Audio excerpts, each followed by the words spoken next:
And we are live from my living room. My banksters.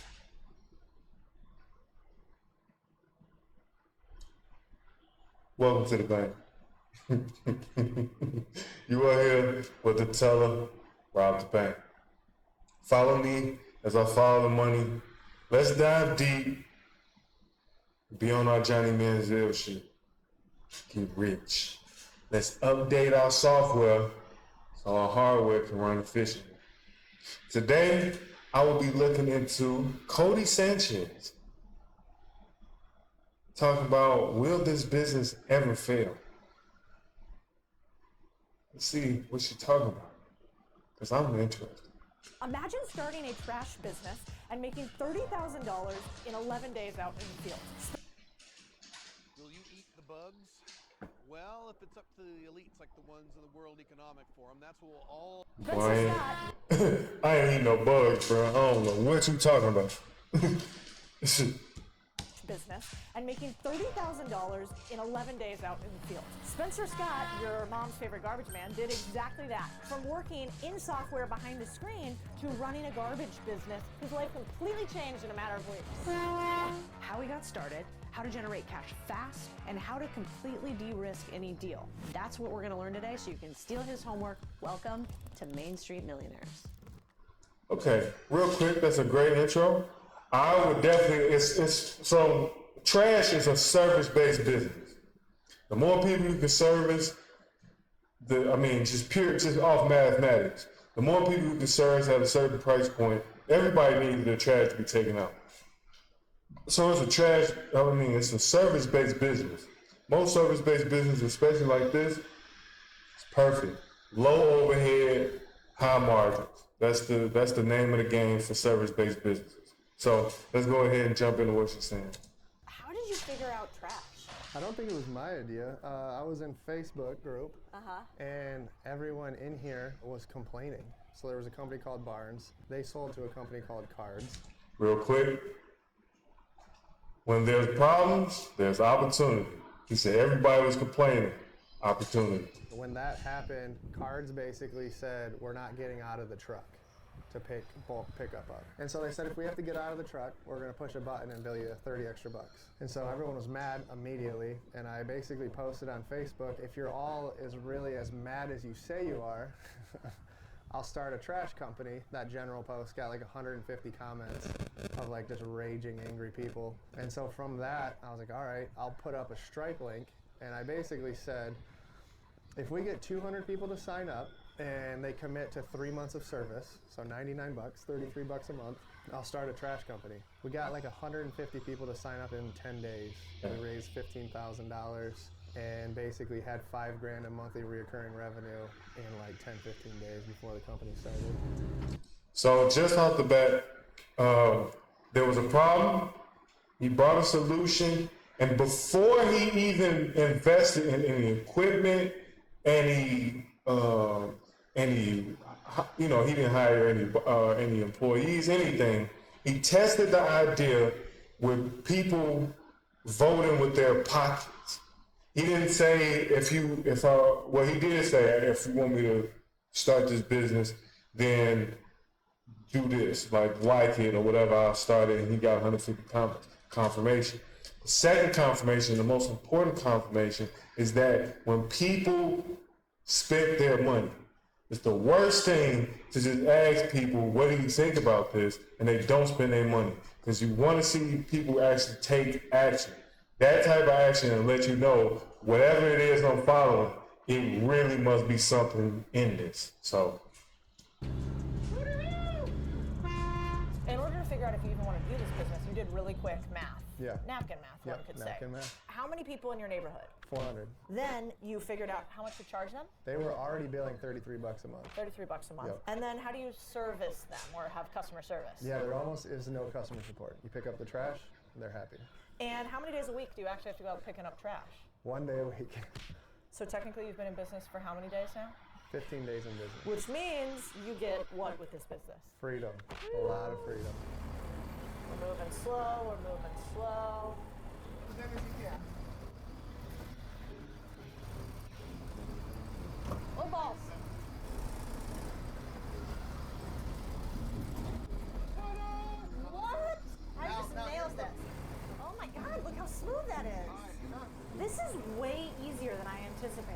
actually really fun. You have 15 grand in your bank account from pre-orders. Now you've realized, oh my God, I gotta start a trash business. From the second it hits your bank account to the moment you're picking up trash cans, how long did that take? I think 45 days. Holy crap. Or less, maybe less. Run me through that timeline. So Yeah. hits your bank account, next step. It was a nerve-wracking situation because it hit the bank account and I'm like, I refuse to do this truck and trailer. First thing was like scouring Facebook Marketplace and just DMing everyone who had a trash truck for sale, which introduced me to some people who own trash companies, and they kind of told me what to look for. One of the things they said is if you can get a side loader, that would be great because you're a one-man shop and you can move much faster with a side loader. Coincidentally, this one came up in a Facebook group for trash trucks, and I went through the process of buying that. What's next? We had to get the bins here. And I thought the bins would be easy. And then everyone I called said they had 40-day lead times. And I was like, that's not gonna work because we go live in January. And what's nice about the trash industry is like you just ask for help. And I got introduced to like a third-party company in Michigan that sells used trash bins. And I bought 200 of them. And then you shipped them out and put them in your driveway. So I paid for the bins and the bin company's like, yeah, they're here, come get them. I didn't know this, but in the freight world, they have this thing called like empty route, and basically if somebody is in X location and they are going home anyways, they might pick up a route that would be $5 grand and they'll do it for $2,500 because they're going that way anyways. It's found money for them. Yeah. And so we were able to get the bin shipped down here for about $2,500, and then I had a bunch of used nasty trash bins and they delivered them into our driveway. Wait, the best part is they got here December 23rd. I don't know. Hi, we're Visible, the wireless company that makes you Merry Christmas. visible. That's what you see. How you're not divorced, man. 2 days Okay. before Christmas. Yep, okay. And then you gotta clean them. I started power washing them in our driveway and they didn't fit, so I had like a wall of trash bins, which the HOA did not love. But most of the neighborhood had signed up, so they were their bins. So like no one really had a problem with it. Then you get them clean, and Get then 'em you clean. slap some stickers on them. So we get them clean, and the stickers didn't get here in time before January 3rd. Yeah. We went and delivered the bins to everyone, but the funny thing about that was they were branded some other company. Not a single person had a problem with it. They all knew the story from the beginning, right? So everyone was like, we love this, honestly. And we got the stickers in, and then it was like a slow roll on that, just getting them stickered because we realized people didn't actually care about them being branded or not, as long as we picked up the trash. So that's a point right there too. The service was so bad that when they switched over to him, they didn't even give a shit. They didn't care one way or they could have put anything on those trash bins, and they didn't care because they was getting a better service and a better price. They're not complaining. They care that they're getting the better service at a better price. Here we are, a bunch of used trash bins, and we just ordered 250 more. Yeah, buddy. Let's talk about revenue. So how much money do you think you can make in 1 year in this business in a bad year? So a bad year, I would say 150,000. And then a good year, what do you think you could do? So probably like 500,000. What do you think the profit margins are on this business? So I can say with a level of confidence at like scale, it's like 20%. That seems low to me. The reason I say it seems low to me is it comes down to your debt tolerance. So I've paid cash for a lot of stuff, which as I've spoke to better people than me, they finance it because it's a monthly reoccurring business. So it's really easy to finance. How much money do you think you'll take home this year in this business in your first year, like to put in your pocket? And also, just to point this out, like he said, he paid cash. So for tax reasons, I'm pretty sure he's not saying exactly what his margins are. And also probably because whatever he's paying himself or how he's paying himself. But I'm pretty sure the profit margins are way bigger than that. I would say upward of 50, 60%. But also, this is a business that's year around. Like, this is not a business that's, seasonal or, just seasonal or monthly or weekly. This is yearly. You can do this year round. People need their trash to be taken around year around. So this is awesome. This is phenomenal. Pocket. Ideally none, because I want to buy more trucks, buy more drivers, buy more bins. Could you pull out a living wage in the first year in this business running it? Yeah. How much could you pull in owner's earnings? I would say 50 grand. If we did 150, we could probably pull 50 grand. So if you're getting up to 300, 400, 500,000, obviously it's not going to scale linearly, but you might be able to make 6 figures on this business, doing $300,000 to $500,000. 100%. And then when you sell that 6 figures that you're doing, you're selling at a multiple that I would imagine is like, what, 4 to 8x? I don't think it's that high. Of profit, not of revenue. Yeah, correct. Yeah, so of revenue, it would probably be close to 2x revenue. 2x revenue. Which means you're probably 7x 7x. EBITDA, Yeah. I would say. And EBITDA obviously is this, guys. Similar to profit, Here you go. but actually a little bit meatier. This is crazy. We're in an RV park right now. Isn't this where you guys typically see dump trucks hanging out? Yeah, dude, RV life. My favorite part, this is a 2006 Condor, which is a Freightliner with a Cat engine, an Allison transmission, automatic side load arm with a Hio packer. And my favorite part of the Hio packer is she thick. What does this thing cost? Like, if you were going to buy this thing brand spanking new, what does Oh, it cost? I have no clue. So brand 200,000, 250. But you were sneaky, and you Yeah. said, no, sir, Well, I want to get a deal. Yeah. So what'd you get this bad boy for? 35,000. And you financed it. I financed it. Did you have to put cash down? No. How'd you do that? I have good credit. I took a personal loan at 7%, Yeah. and it was not tied to anything. So they just wrote it to me because like it's hard to finance a 2006 trash truck. Could you have financed it from the owner of this truck? I tried. He was selling it as a down payment for a $250,000 truck. So he needed the cash. So he needed the cash. Yeah. Yeah. And I found out after I bought it that he got it at an auction for, I'm guessing, probably like 15 or 20. The secret that I'm learning is city auctions. So this is formerly owned. So he made money on it. The guy who owned it before him sold it for a profit. Smart. I like it. Owned by the city of Tucson, which is good when city owns stuff because there's maintenance records back from the day it was purchased. So you know it's not going to be a It's not been beat up. Does she have a name? No. You need one. You need to maybe Yeah. put something back here. There's no branding on this No, bad boy? well, okay. What are we doing? I've had it for like 15 days. I was like, Okay. Ooh, actually, why don't we do this? Why don't you comment what you guys think we should name this bad boy? How did you make sure when you were buying this that you weren't going to be in trouble because the tires were going to immediately blow? I or didn't. You didn't. I think that's the most I really want to know how the hell did she find this guy? He just says 15 days. That's crazy. How the hell she find him that fast? stressful part about this whole thing is I bought this sight unseen and we were in the hospital. So the guy's like, are you gonna fly out here and come look at it? And my third kid was being born and I was like, I can't. And then I also thought about it for a second when I was in the hospital. I'm like, what am I gonna do? Fly out there and be like, yep, looks like a trash truck.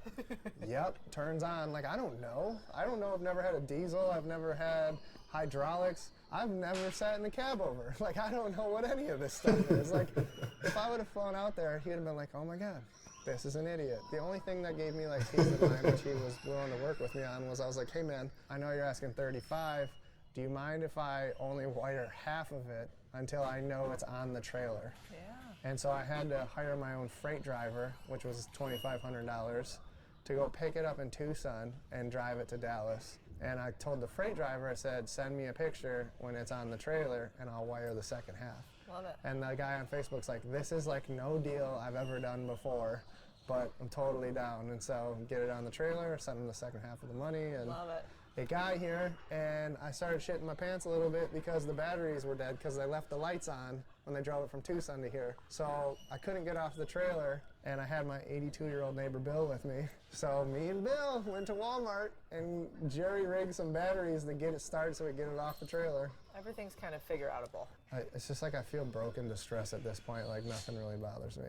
I think it bothers my wife more, and that probably, being married to me is actually the stressful part, not this stuff. Feel that. Well, I think, there's lots of ways to de-risk it, too. that people could do in this instance, right? They could have a third party actually analyze it to make sure Yeah. that the valuation is correct. Now that might not have worked because it wasn't old. fast enough, it's old, and they won't guarantee it. Yeah, I mean, the D-risk for me was like, is it real? Do I have the VIN, which I do, and the title, and I know that that's clear. If it gets here and it is a lemon, can I sell it for at least what I got it for? Yep. I think I could sell it for more. Like, I think there's a whole nother world where I could have just flipped this for 10, 20 grand. That's a great way to do it, is ask yourself the question instead, how could I make this a yes no matter what? Yeah, what's the worst that could happen? The Yeah. worst that could happen is the truck doesn't work, then what? Like, if you just keep asking, then what? It's like, well, then you just sell the truck. Yep. How much are you going to lose? Well, I don't know. You'll be able to tell when it gets here, but probably not going to lose $35,000. Honestly, I thought I could make money on it. I think I still could make money on it. I think I could sell it for 40. And just to even kind of point this out too, I mean, even if it didn't work out, I think also, I'm pretty sure he has a customer base, which he could have bought a van. Like he could have bought a streamliner, a little cargo van, and put trash bags in a little cargo van and just did and kept finding places to throw the trash, come back and keep doing that until he had the actual cash to be able to find one that's actually suitable for what he was doing. I'm pretty sure he could have done that because he had customers already. Most businesses, it's too hard because you have to find out if it fits the market. Like there, you have to find out if it fits the market, if it's even feasible to do it. But he had something to where the hardest part was already done. He already had customers, 150 customers the first week. He had 150 customers the first week. That's the hardest part. Finding the rest out is easy because just like they said about the trash cans, they didn't give a complete shit about the trash cans. They didn't. The neighbors didn't give a rat's ass about the trash cans. So I'm pretty sure how he picked them up, they wouldn't have cared about either until he upgraded into this. But yeah, I already think it's de-risked. I don't think it was ever essentially any risk tied to it because he already had a customer base. The hardest part. Now, if it was done the opposite way, then it's a little bit harder because you don't know if it's needed, if you don't know if people want you, or if they need the service, whatever it may be, or how you gotta pay to get the service. So I don't think there was actually any risk involved because he could have drove his truck and picked up trash by trash, any way possible. He didn't have to buy the big garbage truck, but he did. And he could have still got the job done. He still would have kept his customers, and he would have got it done. He probably would have worked more. He would probably put a little bit more elbow grease into it, but for the most part, he still would have got the job done. Instead of 1 day, maybe it would have been 2 days, or maybe 3 days. So I think it was never any risk involved, but I can see what they're saying though. And by the way, this dude he's hilarious. I like this guy. My tip to anyone trying to buy a trash truck, Facebook Marketplace is gold. Yeah. Everywhere else on the internet, people are trying to broker auction vehicles. But if you get on Facebook Marketplace, that's the golden secret because anyone who's selling a trash truck owns a trash company. So then you meet all these trash owners and they just tell you everything. A lot of the flyout costs right now, storage is $120 a month. Financing on the truck is $700. I have to get you what the insurance is, but it's under $700. Yeah. It's high though. Gas is about $70 a trip. So I've gone through 2 drivers. I pay them $18 an hour because they're under CDL. If they're over, I pay them more. And then I pay them for the day, even if we end up short. So that's about $145 a day. And maybe website costs. Oh yeah. Like $20 a month. or Yes, something. then Webflow. Yeah. And then we use Stripe for credit card processing. So Stripe takes 3%. 3%. Yeah. We pay $100 a month for a routing software. And that's Who owns that? Should we thought buy that? we should. Let's go dump some trash, huh? You ready? And I want to add this too because they didn't add this in there. The maintenance the maintenance fee for these things as well. Even though it's probably not a monthly thing, you would definitely need it yearly because I don't know, I forget what year this is, but I think he said a 06 or 07, something like that. Excuse me.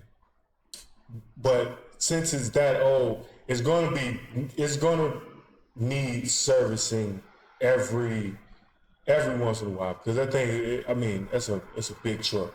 So, and it's diesel. It's a lot of things with that truck, so it's going to need servicing. They didn't add that in there, but that's not really. It could be a big cost depending on what is necessary, but overall yearly, it's not as big of a cost. If he makes 150 grand a year, I would definitely say that it would be about 20% of whatever the revenue is. And I was, just roundabout number, about 20%. Because if you got to pay for transmission, that'd be like 5 grand, maybe, I don't know, something that big, probably be bigger. But let's just say it's 8 grand, oil changes and, smaller things like that, little problems that go with it. Can cost about 20 grand a year. Maybe. I mean, depending on how well you take care of it. But I can see that being about 20% a year that goes to the business. So, but still, that's very low compared to what he would be netting at the end of the year. So I think it's still a great business. Still a great business. Do it. Have you met anything yet? Do you want the truth or the lie? The truth. My second day, I left the arm down and forgot to eject a bin. Was just driving around, just dragging a bin down the road.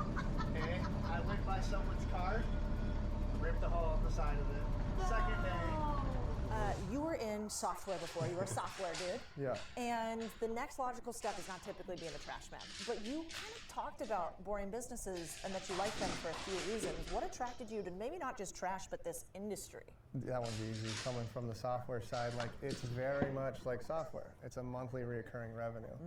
And so if you look at, obviously boring businesses don't tend to go away because everyone needs them, especially with this AI stuff. But if you look at trash in general, I don't have to start the month over. So if you were to do roofing or plumbing or something like that, I still think they're great businesses and would totally invest in one. Yeah. But I don't think I would start one just because the whole compounding interest of subscriptions. In Dallas in particular, there's such an expansion of houses that I'm man, this is gonna be forever. Trash is forever. So I thought it was a good opportunity to go after. You got that Lindy effect you're chasing.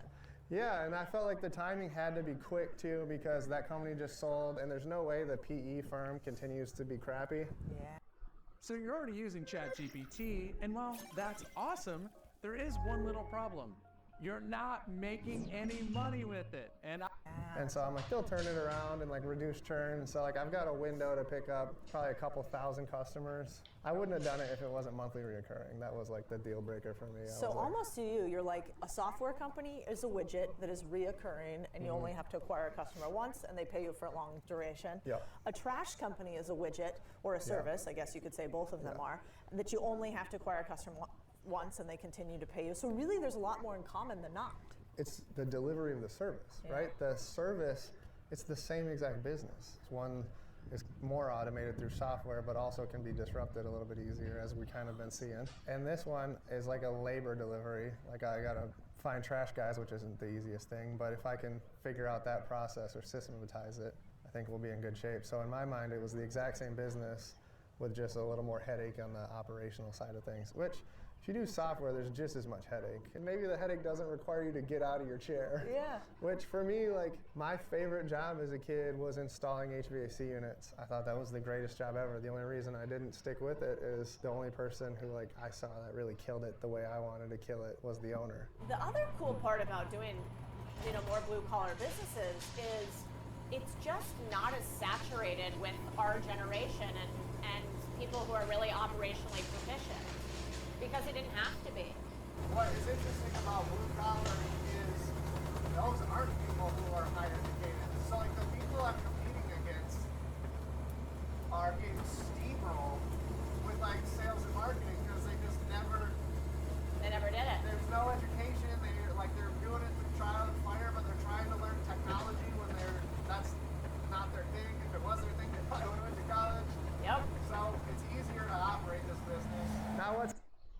and that's another level of what he's saying is that he has essentially no competition.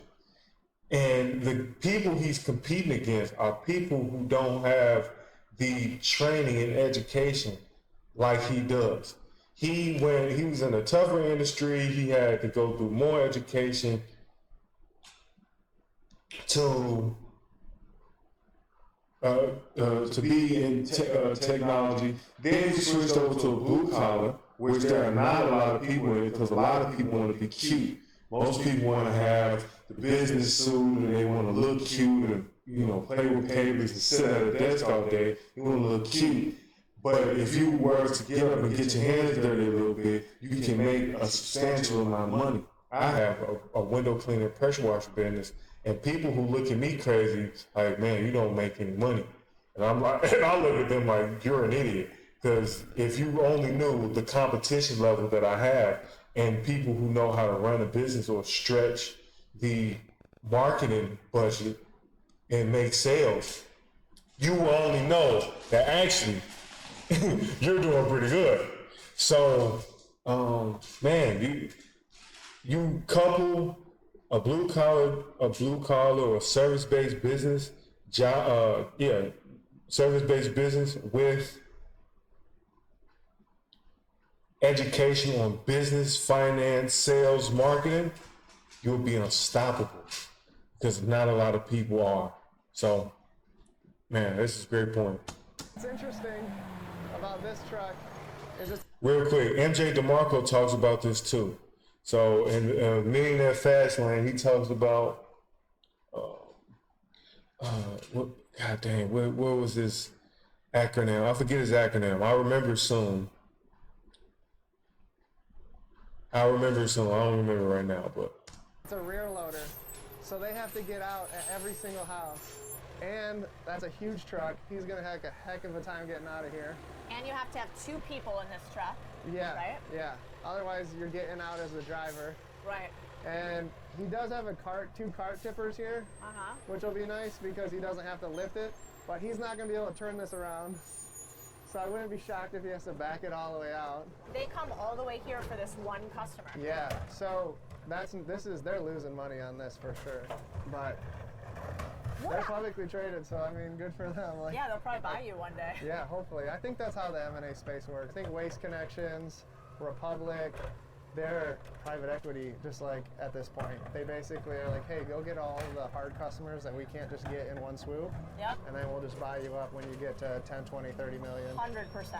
Companies like this love companies like us. They're like, thanks for doing the hard work. They can't go acquire individual customers anymore. It like almost doesn't make sense from an economic standpoint. They do city contracts. Yeah. They basically are like, we're not going to really work on it unless it bills. And I'm just guessing. I have no accurate information here, but I would guess that they don't really do too much if it's under like 5 million, like city deals.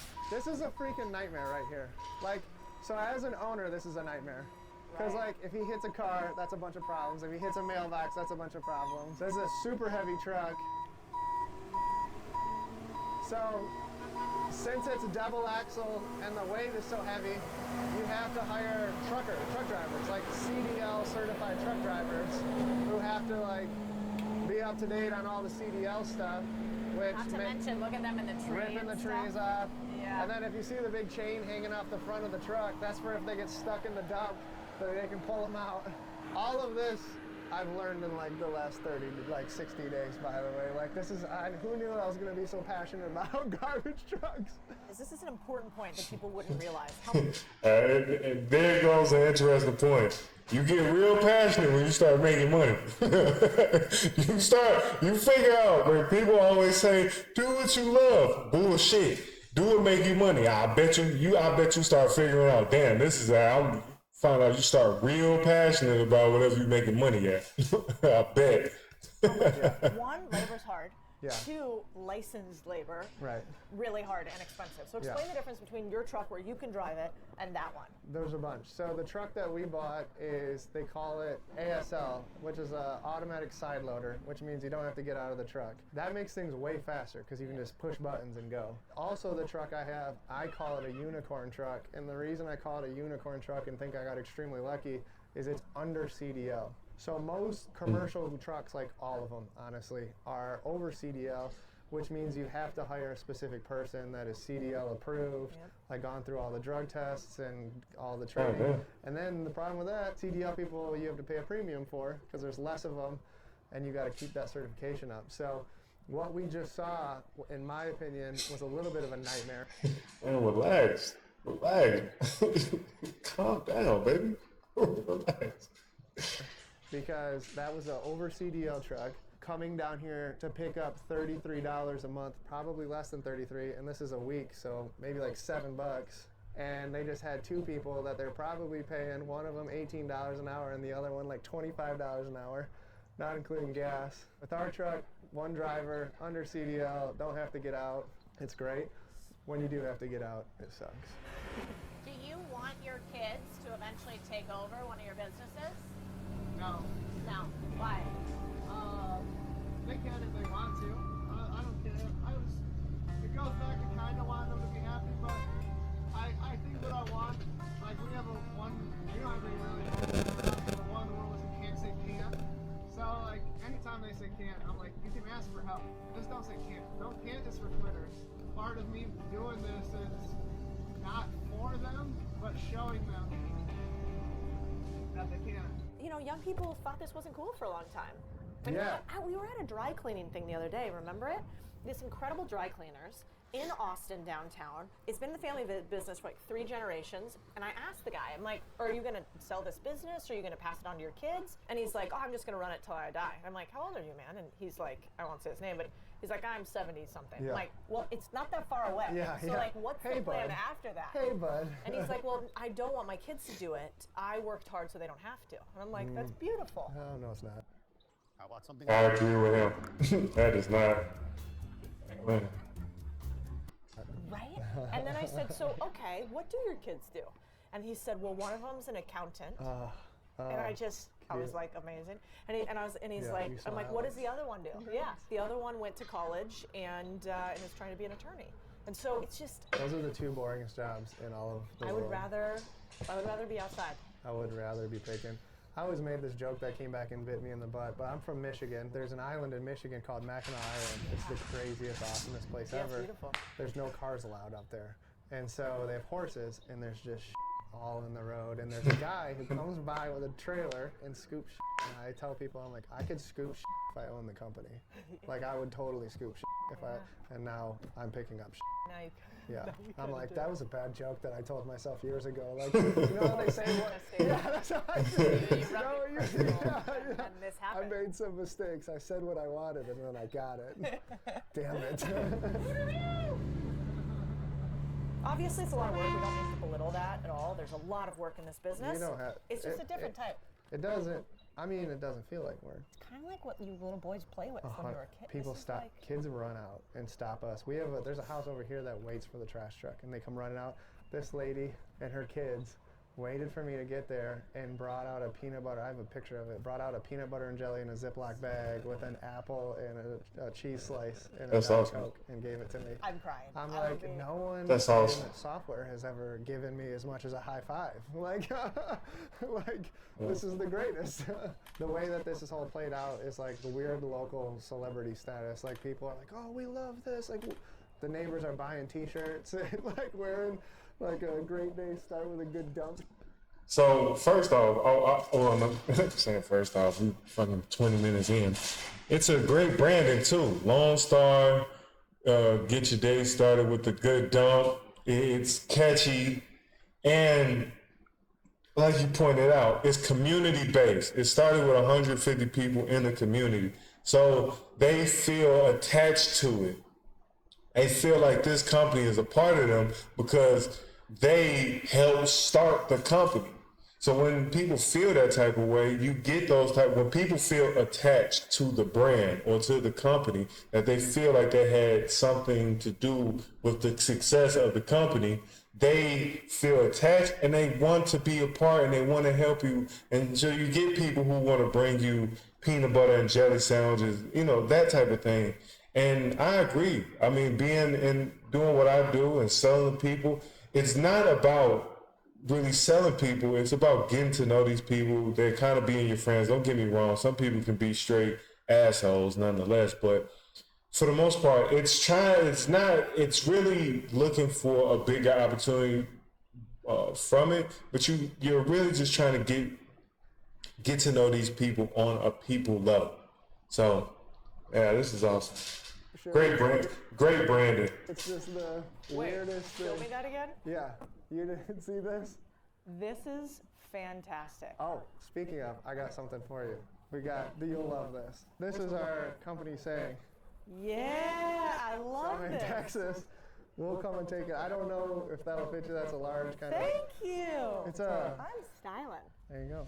Let's spit some truth here. What are the best parts, and then we're going to get to the worst parts, about running a dump truck business in general? What's your favorite part? Driving the truck. I like the recurring revenue. I like going to the dump. Of course you do. I like that you can sell these bad boys. That somebody will buy it. I like not sitting behind a desk. I like that you can buy used trucks at a discount and then potentially flip them. I like it's 1 day a week. I like the fact that you can start without a lot of cash if you pre-sell like you did. I definitely like the multiple when we get there someday. But yeah, I like that I can also do this with no outside investment so far. I like the way you set it up with licensing. Smaller truck, no CDL. Yeah, I like that it's no CDL. You stole that one from me. That was a I good one. stole all these from you. Let's talk about cons. I'll go first. Yeah. One is it's a dirty business. Be prepared for that. Liability.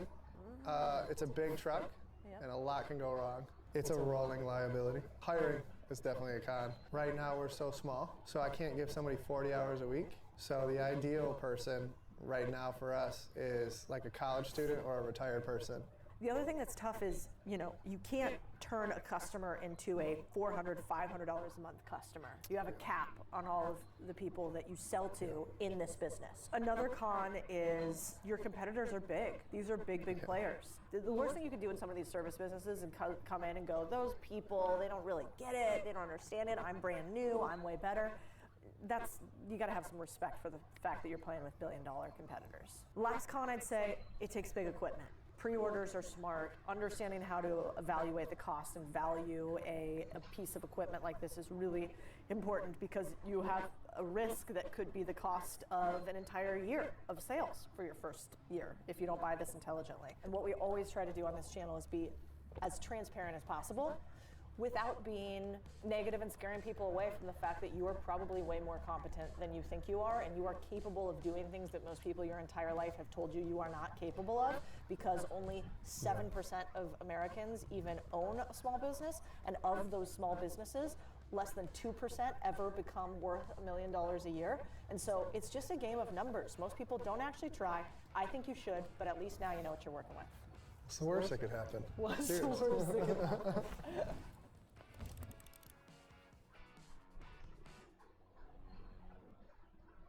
So yeah, this is a great episode. I think that they can also add in some money by being an advertising company. He can also, just put like little stickers on the trash cans or, something like that. I mean, that might tarnish the brand. That might affect the brand in a kind of a negative way also. But, yeah. But I think all in all, this is like a really good episode. Pretty much finding the service-based business. If you want to get rich fast, or you want to, if you want to have something that has low margin, high profits, definitely start a service-based business. He pre-sold. He found a problem or an opportunity, and he tested the opportunity twice. He told people he would do it. And then they commented, 150 people commented. And then he tested again by saying, hey, if you guys really want me to do it, pay 3 months in advance and get paid $33, 3 months in advance, and pay that. They paid it, and he saw that the opportunity was something he should pursue. He pursued it, he had a subscription model, and he only has to work 1 day a week. So I think that's the greatest way to test the idea. Obviously, sometimes we all aren't as fortunate to be able to be in situations like that. But I do think if we keep our eyes open for opportunity, problems, or opportunity, you can definitely find things like this. And I think this is like a great video. So great job, Cody. I forget the guy's name. He was awesome. He was hilarious. Down to earth, personable guy. So, man, great video. And Spencer, shout out to Spencer, man. And man, this is a great episode. So catch me next time as I follow the money. Let's dive even deeper and get rich. Let's update our software so our hardware can run efficiently. Catch me on the next one. Peace.